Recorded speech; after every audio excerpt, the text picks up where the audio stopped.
দর্শক, এবারে চাঁদপুরের ইলিশের বাজারের খবরাখবর জানবো। যুক্ত হচ্ছেন সহকর্মী আল ইমরান শোভন।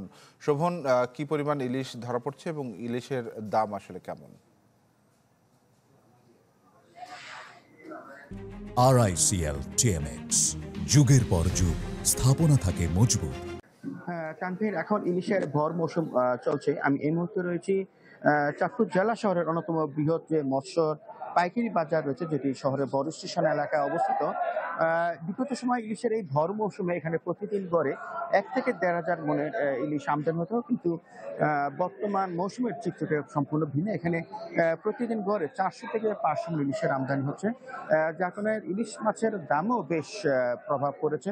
আসলে ব্র্যান্ডিং জেলা হিসেবে চাঁদপুরে ইলিশের যে খ্যাতি রয়েছে, সেই খ্যাতির এখন অনেকটা বিড়ম্বনা হয়ে দাঁড়িয়েছে। কারণ ইলিশের প্রতি মানুষের যে একটি ভোজন রসিকদের যে একটি দুর্বলতা রয়েছে, তারা সেই কাঙ্ক্ষিত ইলিশ সরবরাহ না থাকার কারণে অতিরিক্ত দাম দিয়ে অনেকের পক্ষেই ইলিশ কেনাটা এখন দুঃসাধ্য ব্যাপার হয়ে দাঁড়িয়েছে। আমার ব্যবসায়ীদের সাথে কথা বলেছি, তারা যেটি বলেছেন, মূলত ইলিশ সরবরাহ কম থাকার কারণেই বাজার ইলিশের মূল্য অনেকটা বেশি।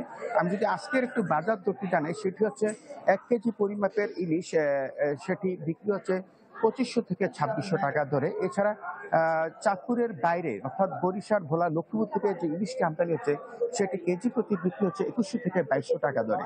ব্যবসায়ীরা বলছেন, মূলত স্থানীয় ইলিশের আমদানি কম থাকার কারণেই ইলিশের এত ঊর্ধ্বমুখী।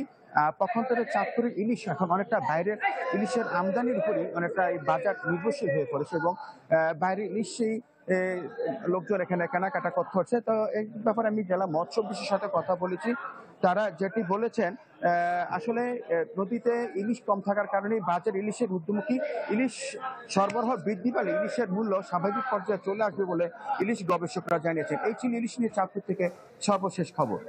শোভন, ধন্যবাদ আপনাকে। আল ইমরান শোভন জানাচ্ছিলেন চাঁদপুর থেকে।